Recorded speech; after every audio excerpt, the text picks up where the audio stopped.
glad that you're joining us today for another round of our Ready to Learn Facebook Lives. And today, I'm glad that I'm here with you. My name is Stephanie Anderson, and I am the Everyday Learners Director for Utah, for United Way of Utah County. And I am so excited to be with you here today and talk about the topic that we are going to talk about, which is called emotional development. And so as you participate with us today, I want to make something very clear.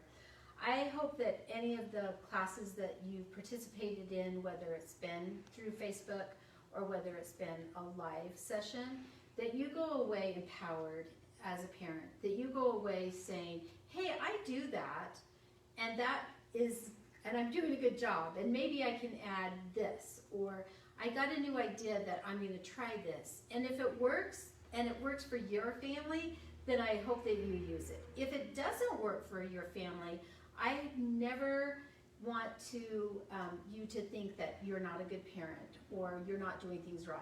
Because the one thing about child development there are some critical areas that we need to address, such as attachment and bonding, language, things like that.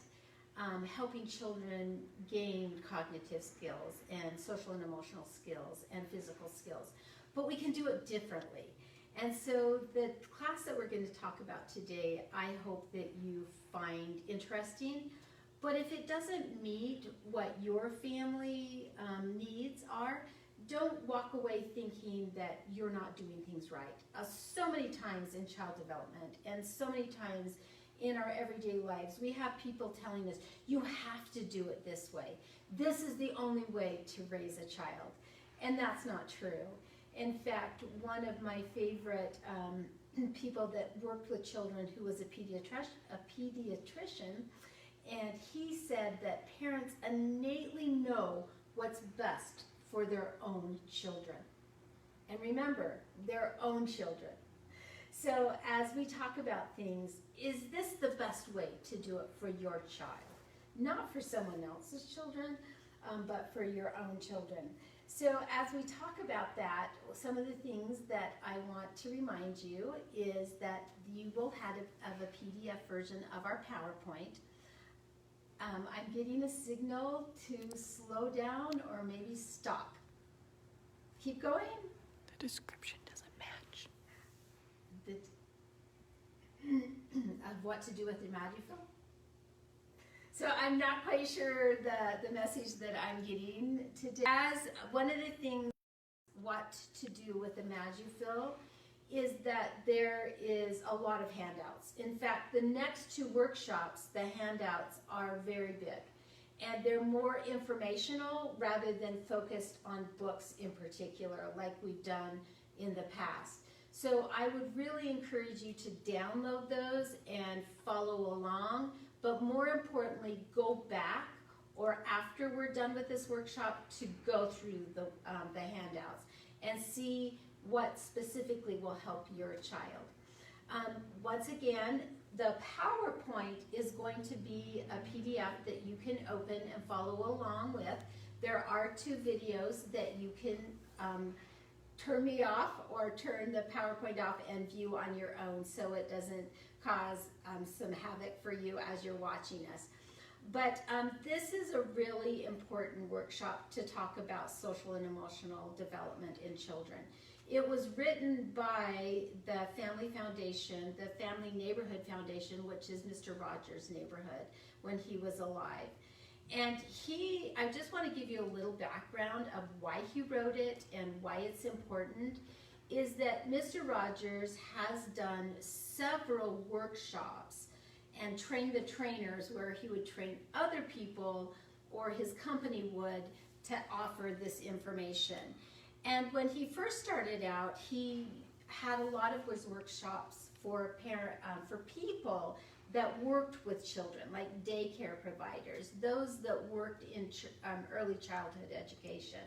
And so he was very not discouraged, but he got a little bit worried that he was getting mail that would say, what should I do for this child who was mad and bad?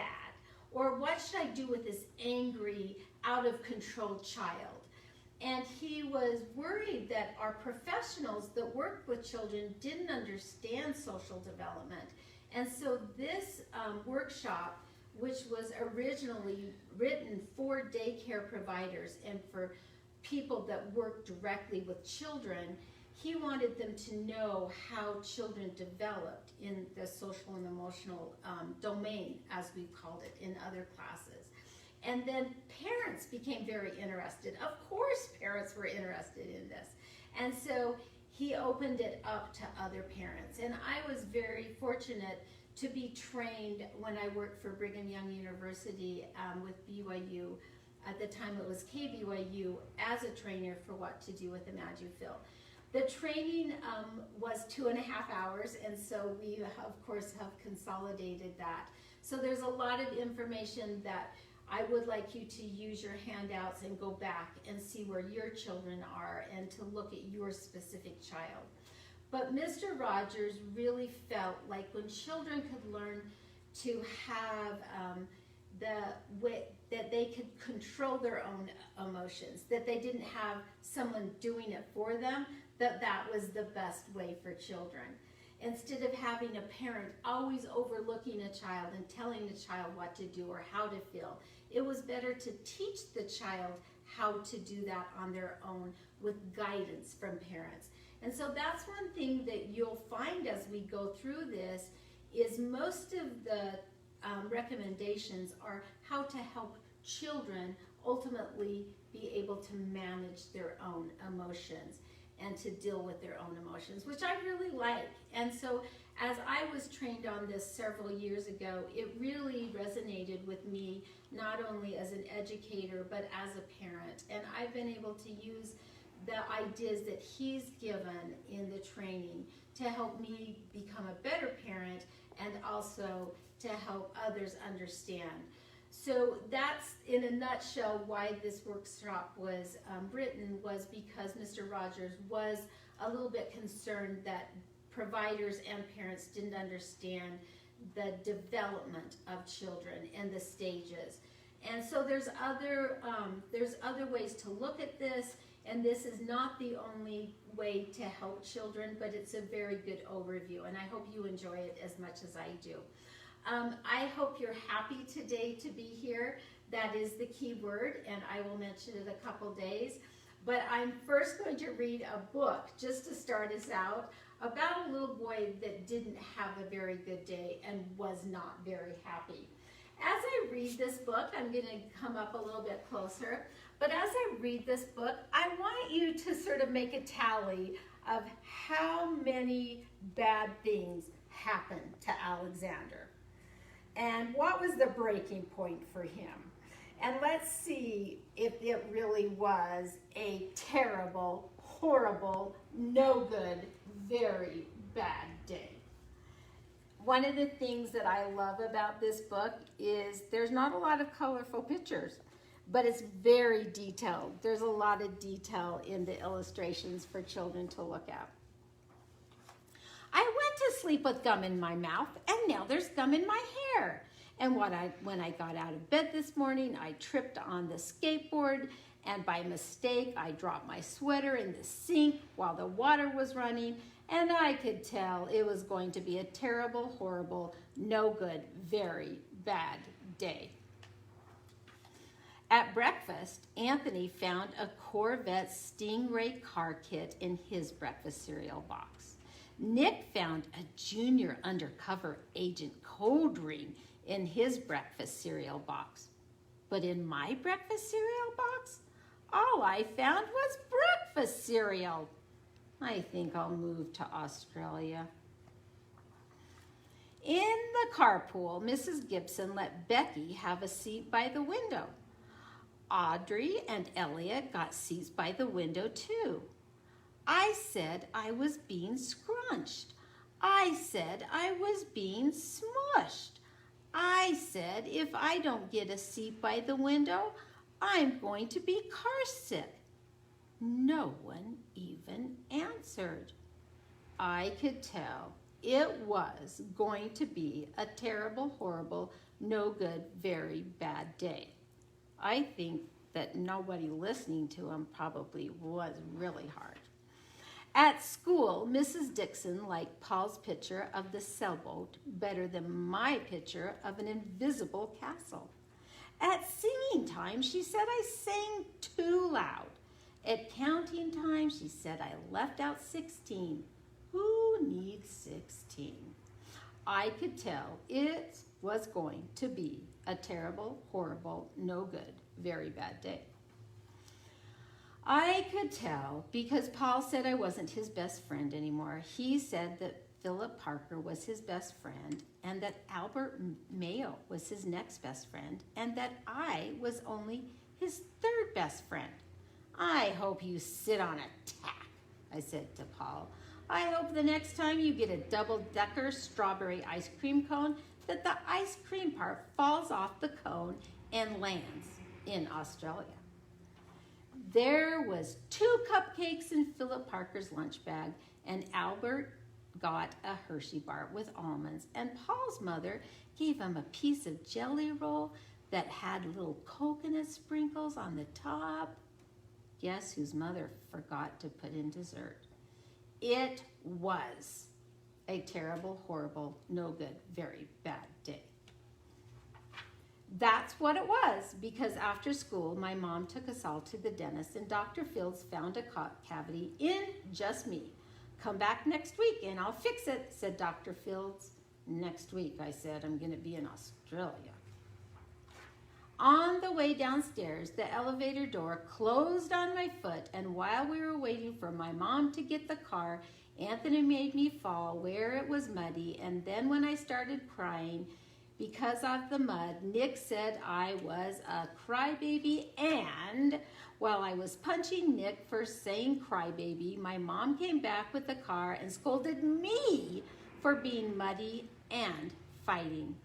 I'm having a terrible, horrible, no good, very bad day, I told everyone, and nobody even answered.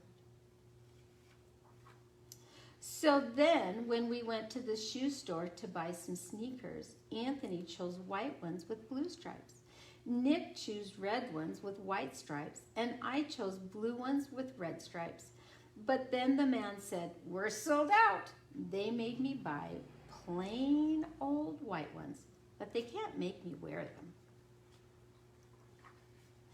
When we picked up my dad at his office, he said I couldn't play with the copy machine, but I forgot. He said to watch out for the books on his desk, and I was careful as I could be, except for my elbow. He said don't fool around with his phone, but I think I called Australia. My dad said please don't pick him up anymore. It was a terrible, horrible, no good, very bad day.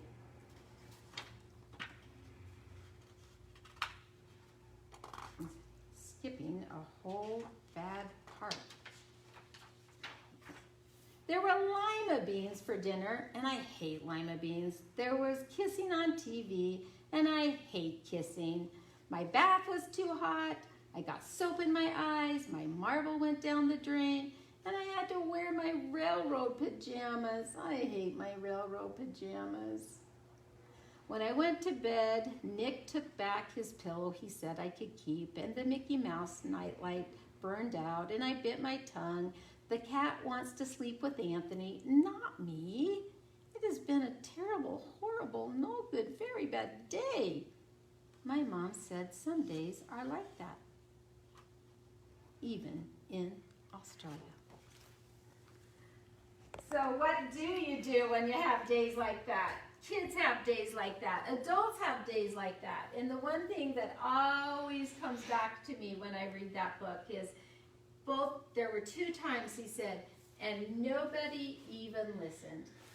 And sometimes when our kids are having that bad day and we're having a bad day, we don't really listen to them. And it's really important that we do. That's one thing, is when children are having a hard time, instead of telling them what to do, we listen to them and we listen to what's wrong. So as we go through this, there's a couple things that I want you to keep in mind. And this is from Mr. Rogers. Mr. Rogers says nobody knows all the answers, and we learn from one another all our lives. And I think that that's really important. Child development is very different than math because we don't have formulas for child development. And different ages and different stages and different cultures, as we've talked about, will influence a child. And also, when a child is raised, one generation will think that this is best and another one will think this is best. And so we sometimes need to alter our parenting skills based on the child, based on the time, and different things like that. So remember that we don't know all the answers, and that it is good to seek advice, but once again, you're going to be the best expert on your child. And so the next thing that we want to start talking about, and if we were face to face and we could have some answers, we would have a discussion right now. But one of the things that I want you to think of is think of a time when you were angry. Why were you angry? How did you react? And the most important thing that I want you to think about right now is what changes took place in your body.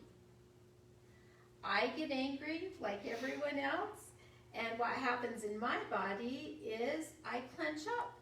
My body tenses up. My heartbeat goes faster. And one thing that we do know is that our frontal lobe, which is the part that helps us with making good decisions and looking towards the future and those type of things, sort of shuts down. And it's our reptile brain, or the back of our brain, that sort of takes over, and we have the fight, flight, or freeze mentality in that. And so a lot of times our emotions do take over our thought process. But we do know that not only is there changes emotionally, but there's changes in our physical body. And those same changes are taking place when our children get angry. And I know when I get angry, that when I get embarrassed or certain type of anger, that I start to actually get red. And the more angry or the more embarrassed I am, it sort of goes up to my ears. I know that's going to happen because I've lived with that my whole life. Children don't always know why they're feeling like that with their bodies, which can almost compound their fear and their emotions. Sorry if you're hearing some background noise. Across the street, they're putting on a new roof on a building, and we're hearing a lot of construction, so sorry about that. But so think about how your body reacts. And it is important to realize that not only do our emotions overwhelm us sometimes, but how our body feels. A lot of times when we're done being angry, we might have a headache, or we might be tired or worn out. And so those are things that are also happening with children. And we might need to facilitate and help them understand that so that they can and not be fearful.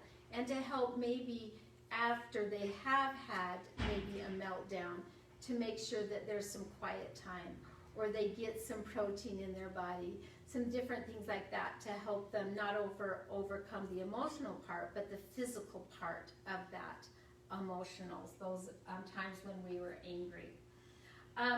One thing that is different from this generation from when I was a young girl is that anger is natural and normal. I'm just going to pause there while you read that slide. Anger is natural and normal. Now, when I was raised, and I came from a really great family, had good parents that loved me and cared for me, but the feeling around anger or jealousy or any type of maybe negative emotion was that it was wrong and bad, and we need to get rid of it. In fact, there was a song that we used to sing that if you chance to meet a frown, do not let it stay. Quickly turn it upside down and smile that frown away. No one likes a frowny face. Change it for a smile. Make the world a better place by smiling all the while. Wow. Now, I think I learned that song when I was 3 or 4. So if I did feel sad or if I did feel mad, I felt like I needed to hurry and change. But we now know that feelings are normal and they're natural and they're usually a reaction to other feelings. All feelings are like that. So when you get your paycheck at the end of the week and you get to make sure your bills are all paid and go to the grocery store, that feeling of relief a little bit is a good feeling. When you have a feeling that you watch your child and you see the happiness and you feel joyful, it's usually a reaction to other feelings. Now, I can't see the comments in the comment bar, but if you could maybe with each other talk about feelings and how you were raised. Were you raised that you should never be angry or big boys don't cry? And that you needed to change that quickly to be a good child. So Mr. Rogers, his whole basis is that feelings are normal and natural. And anger is normal and natural. And it's reaction to other things. And when we teach children that it's okay to be angry, but it's what we do with those feelings that makes a child good or bad. Or their actions, but I should have said, a child is not good or bad, but the actions that they decide to do with those feelings, which makes them good or bad. And when we say to children, it's okay to be angry. Tell me why you're feeling like this.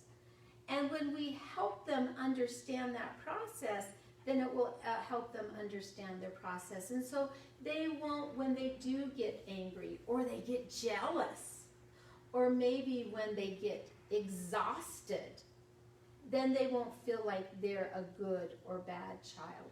Or when they have those feelings that they feel like that they can talk to you about it instead of quickly turning those feelings upside down. So think about that a little bit.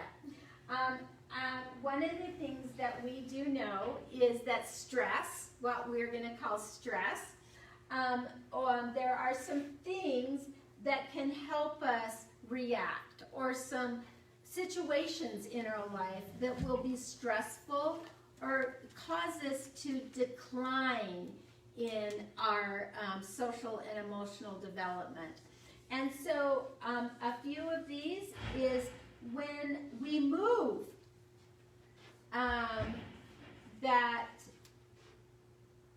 we need to understand that when we actually move or change locations, that it will cause a child to decline in his social and emotional development. A divorce, a birth. Any of you have a child and it's caused some stress in your life, even though you were so excited for that child to come, it can cause some decline for children. There's a book that's called Julius, the Baby of the World. It's by Kevin Hinkes, and it's a book about how Julius came into the home and it disrupted, and they wanted, her older sister wanted to get rid of him. She didn't want him there, and there was a lot of feelings of not joyfulness there. A marriage can cause some stress in a person's lives, especially when you're blending families. A death, of course, a change of employment, what we're going right now through, the pandemic. Those type of things will cause stress. And so you'll see a child that's they've been able to maybe overcome some of their, or develop in a stage for social and emotional, and then when things like this happen, they'll decline. Maybe your child was completely potty trained, and through some stresses like a move or a birth, they might go back to diapers for a while.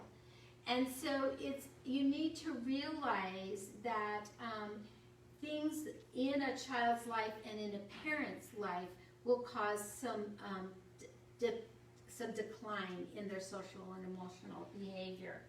And think how many of you, if you were here, I sometimes ask, how many of you have gone through 2 or 3 of these in the same month?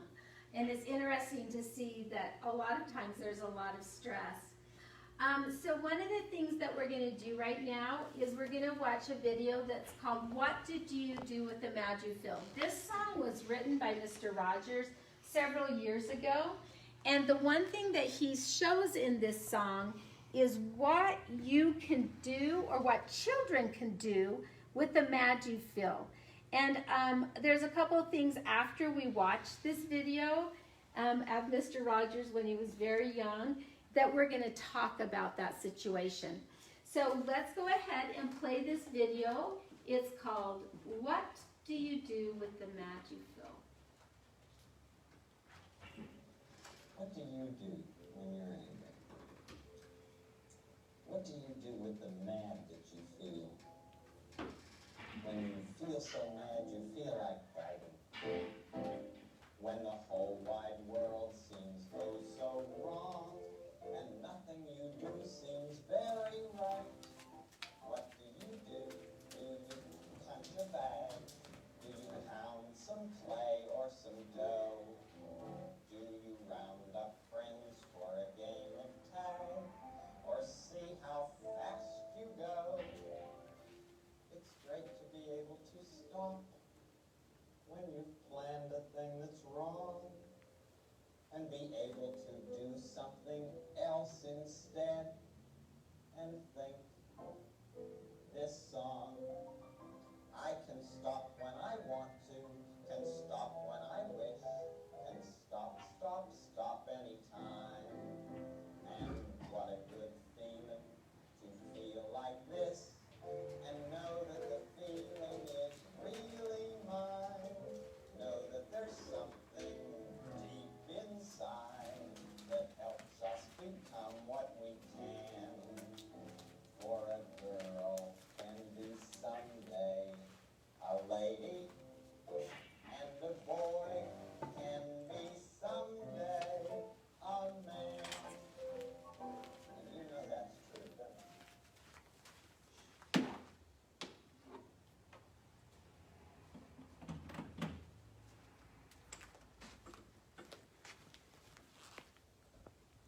So I really like that song. There were several times in workshops when I was doing that presentation and I would skip through that song because I would think, oh, we'll just hurry and get to this next point. And the way that one of the videos, at that time it was a video, and then it became a DVD, it wouldn't let me go to the next slide until I played that song. And so I listened to it a lot. And there was a couple key points that I want you to think of as a parent. And the first one is that a girl can someday be a lady and a boy someday a man. How many times have we treated children like adults? I know with my own children, my own 4 children, sometimes they expected them to act more mature than I was acting. And every time I listened to that song, it made me realize that our children are just learning how to control their emotions. They're learning how to make sure to use those emotions without hurting themselves or somebody else. That they need us to help them. And I'm going to give an example, and the example that I give, I think I've done myself. So I'm not pointing fingers at somebody else because believe me, I was not a perfect parent.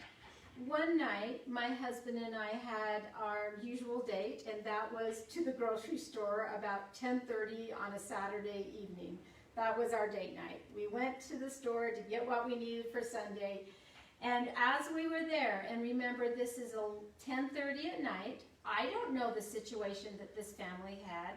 Maybe they just moved into a new house and needed to get groceries. Maybe they had been on a trip. I don't know. I don't want to judge them. But I did notice that the kids each had a little bag of their own snacks. And there were 2 boys, and they were both inside the cart. and they had their own bag of snacks. And so the younger brother kept going into his older brother's bag of snacks and eating his. And so the older brother was hitting the little boy's hand away. And then the little boy would start to cry. Well, the dad would say, "Don't hit him, or I'm going to hit you." You know, and you just think about those words for a second. And the little boy kept saying, "Well, he's eating mine." "Well, you just share." And it was just funny because this little boy's dad said, "If you hit your little brother, then I'm going to hit you." Now, does that make much sense? No, it doesn't. And there's so many times in our lives that we expect our children to sometimes act differently than we as adults do. And so it's hard to do that. But remember that they are just children, and they're learning, and they're growing. The next thing that I want you to think about are some of the things, and this song is actually listed in your handout today. And it talks, do you punch some Play-Doh or go for a run? He's encouraging children to use physical actions to deal with their emotions. And Mr. Rogers firmly believed that through a child's social and emotional development, that a lot of times it needs to be a physical activity to help them get their feelings under control. So think about that for yourselves. What do you do? And we'll talk about that a little bit later. So we know that it's hard for most children to learn a new way to control their anger. So today I'm going to give you some tips or some tools or some ideas that you can use to help your child learn new ways to develop. Now, don't think if you use it today and tomorrow that the next week that they have a meltdown that they're going to know what to do differently. It takes about 2 to 3 weeks for you reinforcing those ideas for them to learn a new way to deal with their anger. I'm going to tell you another story, which if you've listened to any of my classes or attended, know that I use a lot of stories as I teach. But I had a neighbor that I did not know very well come to one of my classes. And she came in and she sat down. Now, my perception of this neighbor was her kids always looked perfect. She had several young children and they were always so neatly dressed. Her house, whenever I'd go to visit, was perfect. Her yard was perfect. And I'm thinking, why is she coming to this class? She's a perfect parent. She doesn't need any help. And so as soon as the class was over, I wanted to go talk to her for a second and see if she was able to learn anything or if it was something that she enjoyed. And she just got up and left. And in my mind, I thought, oh, this was of no value to her. And so that's what I thought. Well, it wasn't until a couple weeks later that I actually ran into her and she said, I just want to tell you how much those ideas, they weren't my ideas, but the ideas that I learned in the workshop helped. I had a child that was biting so much that even his older sister was afraid of him. And he would sort of start to lose control and everyone became fearful. And she said, I tried everything I could to help him stop biting. And she said, I just felt like I was not a good parent. Isn't that funny? That when our children are having problems, that all of a sudden we determine that it's us that's the bad one. But she said, I just was at my wit's end. And she said, so I came to your class so discouraged and so distraught. And so when she came, an activity that we're going to talk about a little bit later, is she tried. And she said, after about 3 weeks, it started to help. And all of a sudden, with biting, I said to him one day, and I'll just call him David, David, can you stop biting or do I need to help you? And he said, I can stop by myself. And she said, has he had some hard times? Yes. But she said, just changing a few things made the difference, but it took about 3 weeks. And so it does take children a long time to learn new things like it takes adults. And to illustrate this point, we're going to watch Mr. Rogers again when he was younger. He's doing a video that's called Head and Shoulders Baby, 1, 2, 3. Now, as you watch this, most of you have learned head and shoulders, head, shoulders, knees, and toes, I should say, one way. But in this clip, Mr. Rogers and Ella Jenkins are doing it a different way. And if you want to stand up, if your kids are with you, stand up and dance along and see how hard it is to do head, shoulders, knees, and toes just a little bit differently.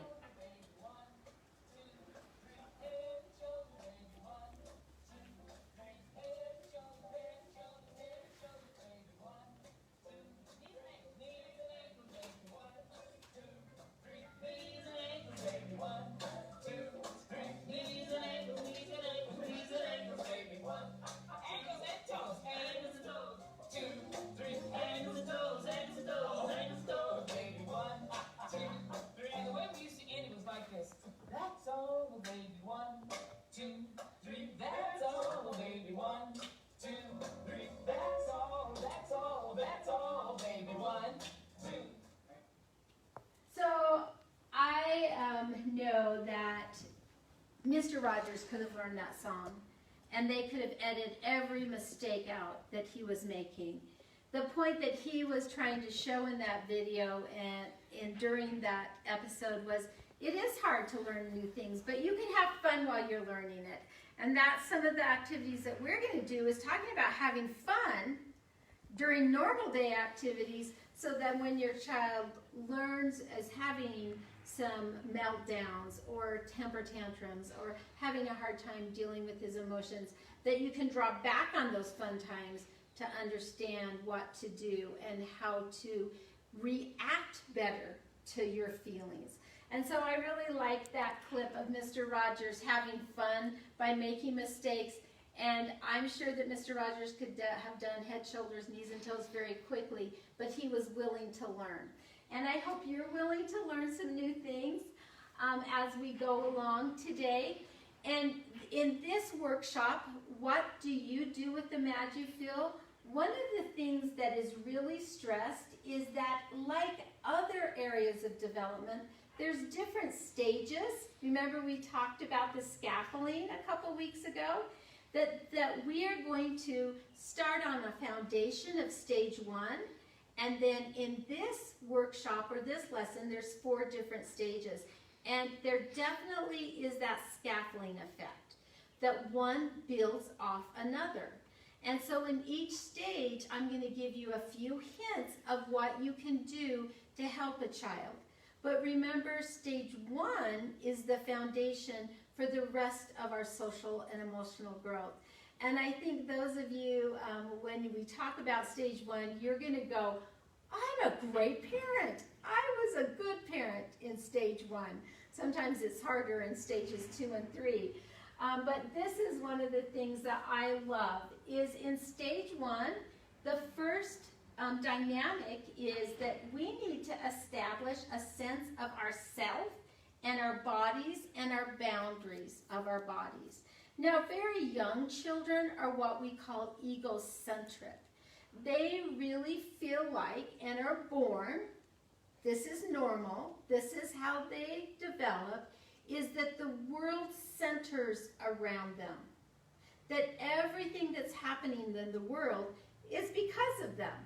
So those of you that are parents know that a child does not come into this world and say, I'm hungry, my mom and dad haven't slept for 4 nights straight, I'm just going to give them a little break. No, they start crying. Even if you've been up for 4 days straight, that their needs outweigh your needs. And so children are egocentric, and they don't have a lot of boundaries with their bodies or anything else. And it's during this stage that we help them learn those boundaries. Not all the way, because we're working with infants in this stage, and this is infancy. That in this stage, what we can do to promote social and emotional development, as we can help children by providing warm physical body contact that helps babies feel the physical boundaries of their bodies. Now, in everyday language, that means we hold, we cuddle, we kiss, we rock, we forget about the dirty house, and we rock those babies and we touch them and hold them. We now know, or the research now shows, that you cannot spoil a baby by holding them or touching them too much. I'm going to say that again. You cannot spoil a child by holding or touching them too much. The first 4 months of a baby's life needs to be meeting their needs by touching them and cuddling. After about 4 to 6 months, we can help children find ways to self-soothe on their own by offering them our voice, or a blanket, or a pacifier, something that will help them be able to still trust. Children need to know that they can trust their surroundings those first 6 months. And the studies have shown that children whose needs are met those first 6 months are less whiny and less clingy and less having temper tantrums when they're 2.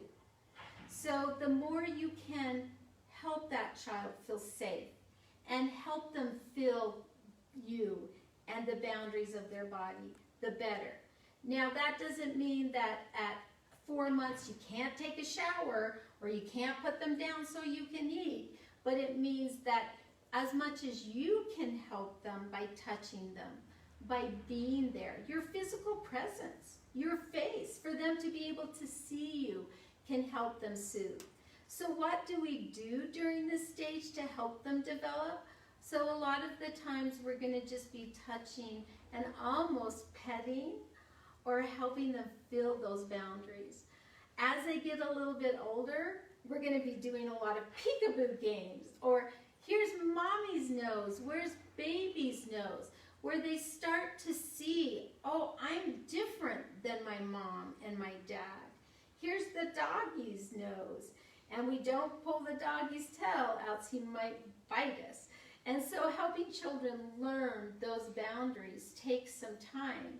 And so in your handout that you received today, you will find that the things that you're going to be doing is a lot of peekaboo and a lot of singing and a lot of putting something under a blanket and having them find it so that they can start to recognize those boundaries and realizing that they're not the only one in the world, but that egocentric attitude lasts about 2 years. So don't be concerned when your child at 2 years old still thinks that the whole universe centers around them.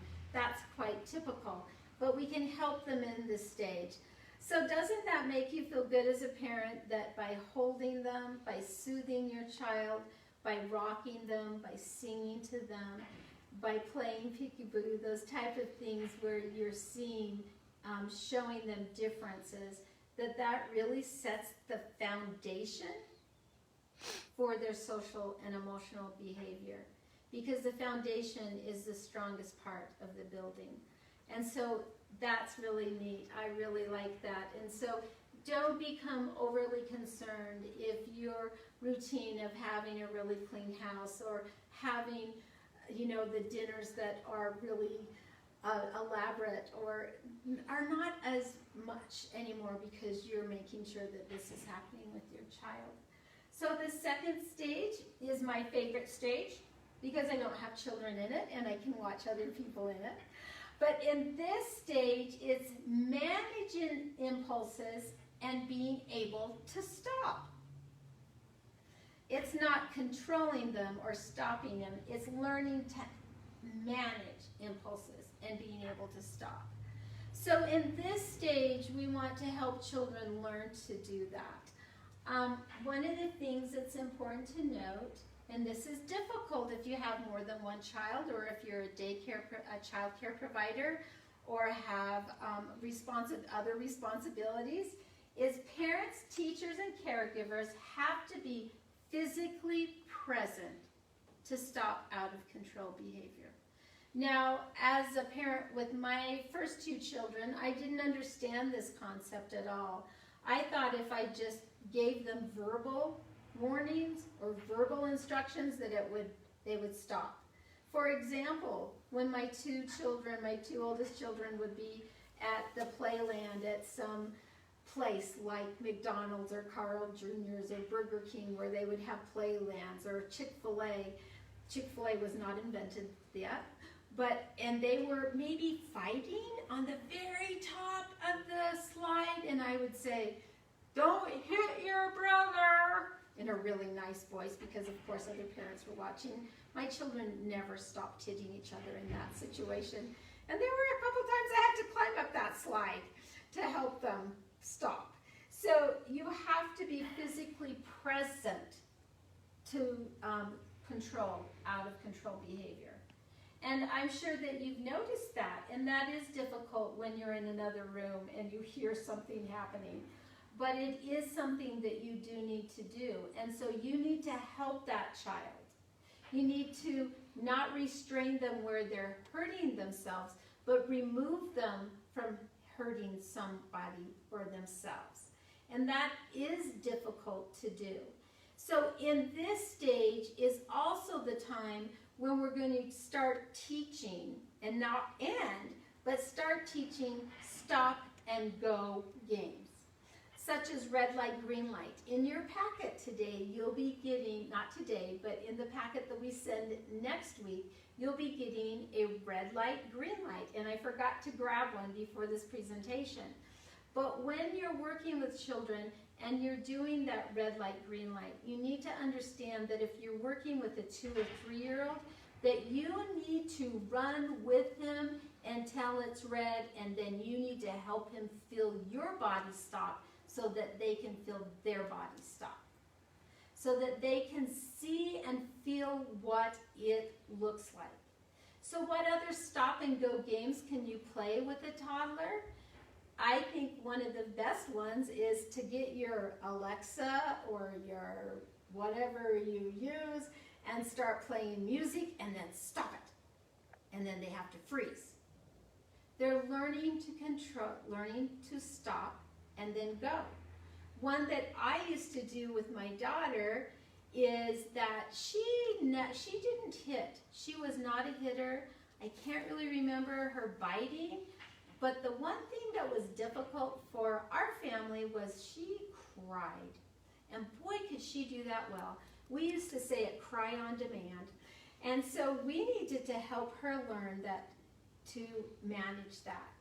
And so in the morning, as I was brushing her hair, which she hated, I always dreamed of having a girl that I could brush her hair and do her hair. And she did not like her head being touched from the get-go. So as I was doing her hair in the morning, we would do songs where we would have to stop or go or get louder or softer. Bingo is a great one, but there's lots of songs that you can just improvise by getting louder or softer.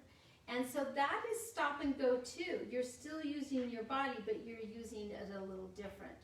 Now the quiet game is not a stop and go game. It's a stop game.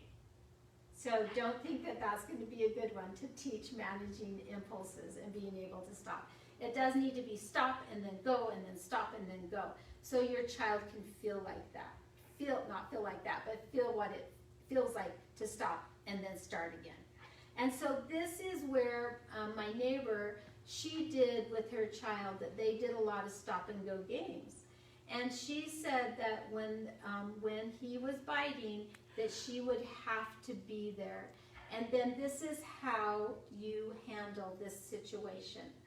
Do you remember Joey or Mary or whoever it is, when we were playing red light, green light, and you stopped and you froze? Can you stop biting? Or can you stop crying? Or can you stop kicking? Or can you start sharing? And you help them recall how they were able to do it. Now, I promise you that when you first ask that child that question, he'll tell you no and continue to hit or bite or not share or cry. And then you say, can I help you? You're there not to control them in this out of control, but to be a physical helper. Now again, I remember several times of removing my child from a situation, but my restraint was a little too hard. And my demeanor was not really in control myself. So when you're in that, can I help you? Would you like to sit by my side? Would you like to sit in your room until you feel better? And then you come back and talk about it. So remember, in this stage, we're going to be doing lots of stop and go. Lots and lots, but it never ends. As your child gets older, you can, when you're doing board games, you can go back, even at 10 and 11. Remember when it was your turn and 3 other people had to wait for you, and then you had to wait for 3 other people? Can you wait now while I'm talking on the phone? Can you wait now? But reference back to when they were able to, and give them that reference point so they can do it. Try it. See if it's successful for you. It was for me in my family, and I know that it has been. But remember, it's going to take some time. It's not going to happen right away. As we mentioned in our play workshop last week, that physical activity is very important for children to learn to manage their emotions. There's a book that's called When Sophie Gets Angry, really, really angry, and it talks about how in their house there was a situation that it was someone else's turn to play with the blocks, and a tower was kicked down, and Sophie exploded, and she stomped and screamed and wanted to smash the world to smithereens. And then Sophie ran and ran and ran. And then she started to walk, and she was outside, and she started to cry. And then she felt the warm breeze, and she felt nature around her, and she calmed down, and she was able to go back home. When we read the book Where the Wild Things Are, same thing. Little boy got sent to his room without his dinner. His room became a jungle, and his bed became a boat, and he sailed in and out of a year to where the wild things are, and they did a rumpus. They were jumping and screaming. Now that child, Max, in Where the Wild Things are, was sent to his room because he couldn't manage his impulses, but he was not sent to sit down and think about what he did wrong. There's a big difference by removing a child from hurting himself or other people to time out. Now, I think that time out is probably, for me, one of the most debatable situations that I see parents doing. When my children were growing up, and they may model this behavior because they were sent to timeout. The timeout was for every year you had to sit on a bench or sit on something for that many minutes. Now that sounds sort of good to me right now. If I got sent to my room and could sit on my bed for how many minutes old I am, that'd be great. But for children and even adults, when we're told to sit and think about what we do wrong, human nature does the opposite. We don't think about what we did wrong. We think about what got us there and who got us there and why we don't like that person. And so we don't usually, especially young children that don't have the ability to think, now what should I do in this situation next time that my brother takes my toys? That we're not giving them a lot of tools to work with other than sitting there. And so he probably thinks about the next time my little brother plays with the blocks, I'm going to knock his blocks down. And I don't like my mommy. She's so mean. I wish I had a different mommy. And that is human nature. Now I'm going to just take a little break from this part, but with this COVID that we're supposed to be washing our hands a lot more often, and we're supposed to be doing the social distancing, that's been pretty easy for me. But the one thing that's hard for me is to actually not touch my face. I know I'm not supposed to, but I seem to be doing it all the time because I'm told not to. And maybe I did more than I thought I was.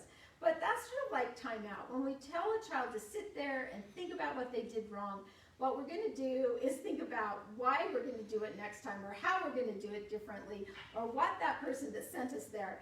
It's very human nature. Remember, our keyword for today is happy, just an insert right there. So a lot of children, depending on what their personality is and what their temperament is, they might sit on that chair and it might take you 15 minutes to get them there. Or they might sit there and the whole time they might say, how much longer, how much longer, how much longer? They're not thinking about what to do differently next time. Or they might enjoy the break and just sit there, and you might forget them. Or you may have a child that just does it and then says, okay, Mom, I won't ever do that again. But you really haven't given them some tools of what to do next. And so finding physical outlets such as pounding, running, in a controlled way where they're not hurting themselves or other people is okay, as long as they're not hurting themselves or somebody else. So I had a parent one time, very deep thinking on her part, say, well, so we're just supposed to let our kids go outside and play? We're supposed to tell them to go play basketball? Yes, you can. But then when they come back, that's when you can sit down and say,